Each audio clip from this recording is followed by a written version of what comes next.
समंदर के बीचों बीच गूंजी गोलियों की तड़तड़ाहट, 17 भारतीय नाविकों की जान पर बनाई। ईरान के इस दुस्साहस ने भारत को किया आग बबूला।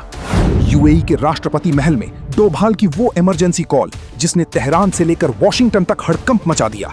क्या ईरान ने अपने ही विनाश की इबारत लिख दी है? समंदर के डेथ जोन में अब उतरेगा भारत का खूंखार नेवी मार्कोस। दोस्तों, साल 2026 की सबसे बड़ी और खौफनाक खबर मिडिल ईस्ट के समंदर से आ रही है। एक तरफ ईरान और इजराइल की दुश्मनी पूरी दुनिया को तीसरे विश्व युद्ध की तरफ धकेल रही है, लेकिन इसी बीच ईरान ने वो गलती कर दी है जो उसे बहुत भारी पड़ने वाली है। स्ट्रेट ऑफ हॉर्मुज, दुनिया का वो सबसे संकरा रास्ता जहां से पूरी दुनिया का 20% कच्चा तेल गुजरता है, वहां एक कार्गो शिप पर अंधाधुंध फायरिंग की गई है और इस जहाज पर कोई और नहीं बल्कि हमारे 17 जांबाज हिंदुस्तानी नाविक मौजूद हैं। खबर है कि ईरान की रेवोल्यूशनरी गार्ड्स ने इस जहाज को घेर लिया है और इसमें 2 भारतीय नाविकों को गोलियां लगी हैं। लेकिन सवाल ये है कि क्या ये सिर्फ एक हादसा है या ईरान ने जानबूझकर भारत को उकसाने की कोशिश की है? पूरा मामला समझिए।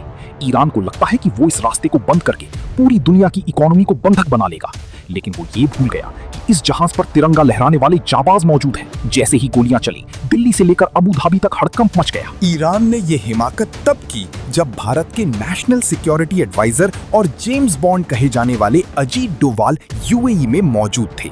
सूत्रों के हवाले से जो खबर निकल कर आ रही है वो होश उड़ा देने वाली है। कहा जा रहा है कि डोवाल जी ने वहीं बैठकर इजराइल के एनएसए और यूएई के सुरक्षा अधिकारियों के साथ एक इमरजेंसी वॉर रूम मीटिंग की है। डोवाल की कूटनीति एकदम साफ है।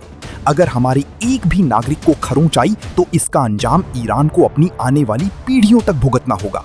भारत की नेवी के विध्वंसक युद्धपोत अब स्ट्रेट ऑफ हॉर्मुज की तरफ कूच कर चुके हैं। ये वही भारत है जिसने समंदर के लुटेरों का सॉफ्टवेयर अपडेट किया था और अब बारी ईरान के उन सिरफिरे कमांडो की है जिन्होंने भारतीयों पर हाथ उठाने की जुर्रत की है। एक तरफ अमेरिका पीछे हट रहा है, लेकिन भारत ने साफ कर दिया है कि हम अपने नागरिकों को बचाने के लिए किसी भी हद तक जाएंगे। डोवाल का ऑपरेशन रेस्क्यू तैयार है। अब ईरान के सामने 2 ही रास्ते हैं, या तो वो हमारे नाविकों को ससम्मान छोड़ दे या फिर समंदर की सीने पर भारतीय मार्कोस कमांडो की गरुड़ अवतार का सामना करने के लिए तैयार रहे। तो दोस्तों, क्या आपको लगता है कि भारत को अब सीधे सैन्य कार्रवाई यानी मिलिट्री एक्शन करके अपने नाविकों को छुड़ाना चाहिए? क्या ईरान ने भारत की दोस्ती को उसकी कमजोरी समझने की गलती कर दी है? अपनी बेबाक राय हमें तुरंत कमेंट बॉक्स में लिखकर बताएं। वीडियो को आग की तरह शेयर करें ताकि हमारे 17 भाइयों की आवाज पूरी दुनिया तक पहुंचे। चैनल को सब्सक्राइब ठोक दें ताकि आपको मिले ऐसी ही हर अपडेट सबसे पहले। जय हिंद, जय भारत।